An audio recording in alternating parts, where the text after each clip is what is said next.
नमः संस्कृताय। मित्रों, आज के व्याख्यान में हम जानेंगे अजेंग गुण सूत्र के बारे में। इसके पहले के सूत्र में हम जाने वांतोई प्रत्यय किस प्रकार उसका निर्माण होगा इसके बारे में जाने, उसका क्या अर्थ होगा इसके बारे में जाने। आज हमारा विषय है अजेंग गुण सूत्र क्या होता है, इसका क्या अर्थ होता है।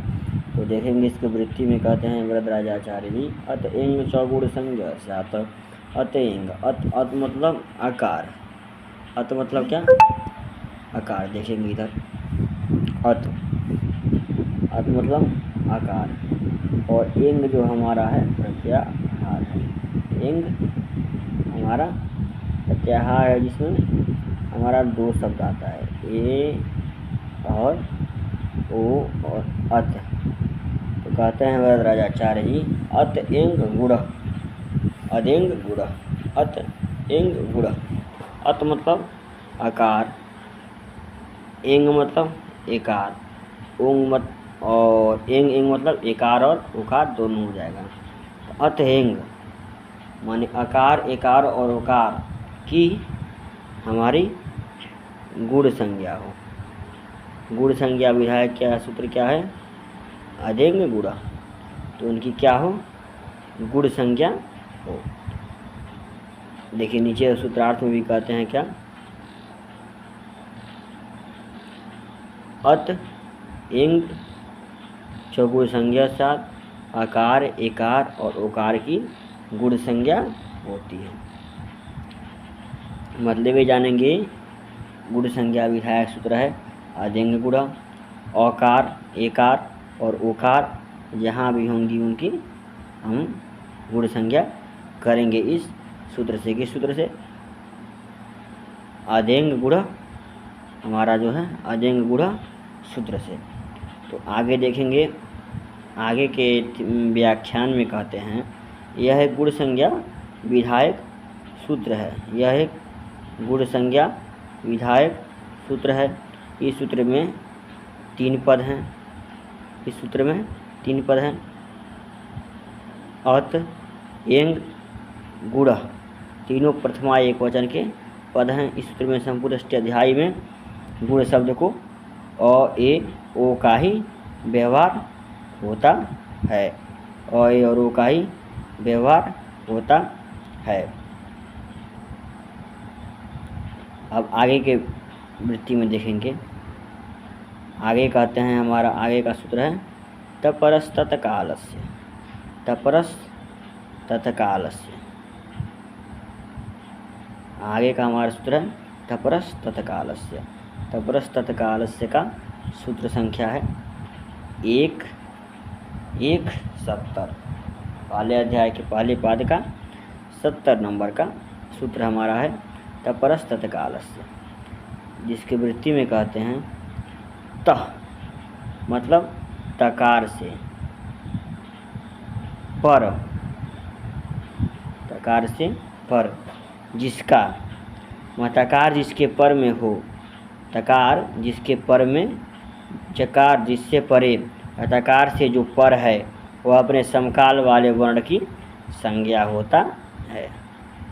उच्चारण काल जिसका समकाल होगा उसका संज्ञा होता है तह परो, मतलब तकार से जो पर है अर्थात तकार से जो पर है वह अपने समकाल वाले वर्ण की संज्ञा होता है। देखेंगे इसके व्याख्यान में कहते हैं इस सूत्र में 2 पद हैं। तपर प्रथमा एक वचन का शब्द है, तत्कालस्य षष्ठी का एक वचन का पद है। स्वपद की अनुवृत्ति होती है। अणुदिश सवर्णश्चा प्रत्यय सूत्र द्वारा अण अपने तथा अपने सवर्णों का ग्राहक होता है। यह सूत्र अपवाद है। तपरयुक्त वर्ण अर्थात अपने तथा काल की सदृश काल सवर्णों का ग्राहक होता है, मतलब जिसका उच्चारण काल समान होगा। अब अत एंग गुण अदेंग गुण हमारा सूत्र है और एक हमारा है तपरस तत्कालस्य। इसके पहले के सूत्र में देखिए हम अदेंग गुण सूत्र का क्या अर्थ है। अदेंग गुण औकार, एकार और ओकार का गुण संज्ञा करता है। और तपरस तत्कालस्य समान उच्चारण का बोध करता है। समान सदृश उच्चारण काल के सवर्णों का ही ग्राहक होता है। तपरस्त तथा आलस्य सूत्र का यही तात्पर्य होता है। तपरस्त तथा आलस्य सूत्र कहता है कि जैसे एंग, ए और ओ अण हैं, अण प्रत्याहार, अण के अंतर्गत होते हुए भी अपने समकाल उच्चरित वर्णों का ही बोध कराएंगे। जैसे हमारा आगे सूत्र है, अब आगे समझेंगे सूत्र में, आदिगुणा सूत्र में समझ में आएगा तपरस्त तथा आलस्य सूत्र क्या कहता है। आदिगुणा सूत्र है, आदिगुणा में कहते हैं अवर्णाद मतलब अवर्ण से, अवर्णाद अच, अवर्ण से अच परे होने पर, वर्ण से अच पर परे होने पर पूर्व पर के स्थान पर, पूर्व और पर के स्थान पर क्या होता है हमारा गुण एक आदेश होता है। गुण का आदेश होता है। पूर्व और पर के स्थान पर गुण आदेश होता है। आदिगुणा सूत्र कहता है अवर्णाद, अवर्ण से परे, अवर्णाद अच परे होने पर पूर्व पर के स्थान पर पूर्व प्रयोग माने पूर्व प्रयोग दोनों के स्थान पर गुण एक आदेश होता है। जैसे अब देखेंगे क्या है, उपेंद्र शब्द है हमारा,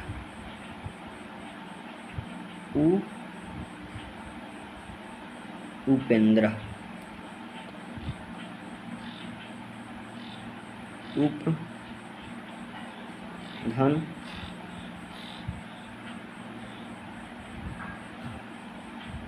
उपधन इंद्र, देखिए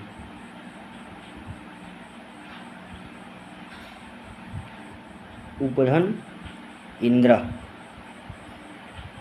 हमारा शब्द है उपेंद्र, आ गया। हाँ, उपेंद्र हमारा शब्द है, इसमें दो शब्द हैं, उपधन इंद्र, इसका संधि विच्छेद होगा। तो कहते हैं अवर्ण से पर, अवर्ण से पर हमारा यदि अच हो तो इंद्र, इंद्र में जो इकार है, इंद्र में जो इकार है वो क्या है हमारा अच है। तो अवर्ण से अच परे होने, अवर्ण हमारा उप में है, पूर्व और पर के स्थान पर गुण एक आदेश होता है। तब गुण क्या आदेश हो इसके बारे में कहते हैं। तो तपरस तत्काल हमारा सूत्र कहता है कि तह पर तकार से पर उच्चारण समकाल, समकाल या पूर्व में तकार हो तो समकाल उच्चारण वाले वर्ण का संज्ञा होता है। तो जैसे मान लीजिए हमारा उच्चारण काल हम देखेंगे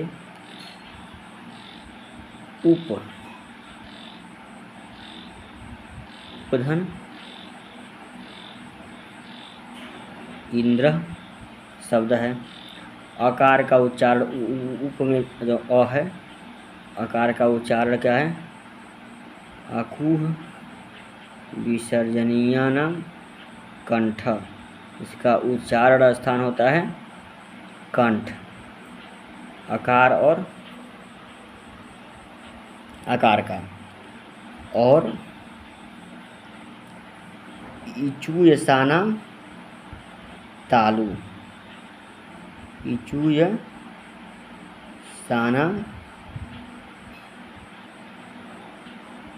तालु, जिसका उच्चारण स्थान है तालु, इचूयसाना तालु, इचूयसाना तालु। अब इन दोनों का उच्चारण का समकाल हो, कंठ भी हो तालु भी हो, ऐसा कौन सा वर्ण है। तो आगे आता है हमारा ए दई तोह कंठ तालु। एकार और उकार का उच्चारण स्थान क्या है, कंठ तालु। इसमें कंठ का भी सदृश हो रहा है और तालु भी आ जा रहा है। मान लीजिए हमारा आकार का उच्चारण स्थान क्या है, कंठ है, और जो इंद्र में इकार है उसका स्थान तालु है, और दोनों का उच्चारण स्थान समकाल हो, ऐसा शब्द क्या है, ए दैतो हो कंठ तालु। और इन के स्थान पर क्या आदेश होगा, हमारा अ, और ई के स्थान पर ये आदेश हो जाएगा तत्परस तत्काल सूत्र से। ठीक, तत्परस तत्काल सूत्र के आधार पर हमारा ये आदेश हो जाएगा। देखिए रूप सिद्धि में भी इसी प्रकार है। उपेंद्र उपधन इंद्र, इस स्थिति में अवर्ण प्रकारोत्तरवर्ती कार से पर अच इंद्र घटक है इकार, अतः आदिगुण सूत्र से पूर्व स्थान पर के स्थान पर और ई के स्थान पर इकार आदेश हो जाएगा। तत्परस तत्काल सूत्र से भी एकार आदेश हमारा हो जाएगा। वह एक कठिन विधि है और इस तरह से अ और ई के मेलन से एकार हमारे व्याकरण शास्त्र में होता है। और ई के स्थान पर एकार और उ के स्थान पर ओकार गुण होता है, जो है हमारा आदिगुण सूत्र कहता है। पूर्व और पर के स्थान पर गुण संज्ञा करता है। अब आगे सूत्र है हमारा, आगे प्रयोग है गंगा धन उदकम। क्या होगा,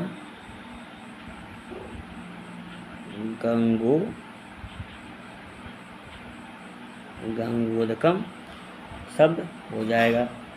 अब इसका भी देखेंगे, अपूर्व विसर्जनीयाना कंठ और इचु यसाना इचु चकार उ ई छू, चू में जो बड़ा हुआ है वो उकार है, इचू यसाना तालु,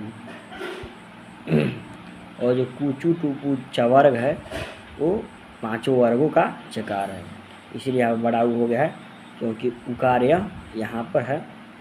इचू यसाना तालु, तो कंठ धन तालु उच्चारण स्थान, तो यहाँ पर आ जाएगा सूत्र हमारा लगेगा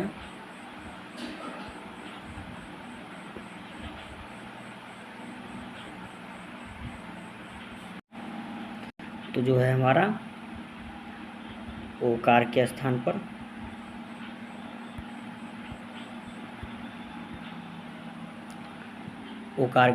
पर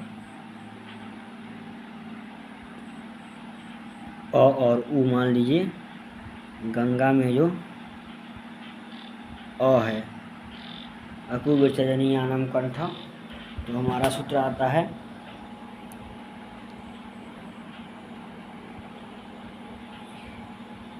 एत ऐत ओहो कंठ तालु, तो कंठ का भी तालु का मेल होता है, इसलिए यहाँ पर अ और आ और उ के स्थान पर क्या हो जाएगा हमारा गुण, ओकार गुण हो जाएगा, तो गंगो दकम शब्द का निर्माण हो जाएगा। धन्यवाद। तो इसी प्रकार आगे हमारा सूत्र है बहुत ही महत्वपूर्ण सूत्र, उपदेश से अज अनुनासिक इत सूत्र है। ये आगे की वीडियो में देखा जाएगा इस सूत्र के बारे में। बहुत ही महत्वपूर्ण सूत्र है, हमारे व्याकरण सूत्र में शास्त्र में अधिकांश प्रयोग इसका माना गया है। कल अगला वीडियो बहुत ही टॉपिक वाला वीडियो है, अच्छा वीडियो है, इसको देखें। और कहीं समझ में न आया हो तो कमेंट सेक्शन द्वारा, कोई त्रुटि हो उसे कमेंट द्वारा पुनः बोध कराने की कोशिश करें। धन्यवाद।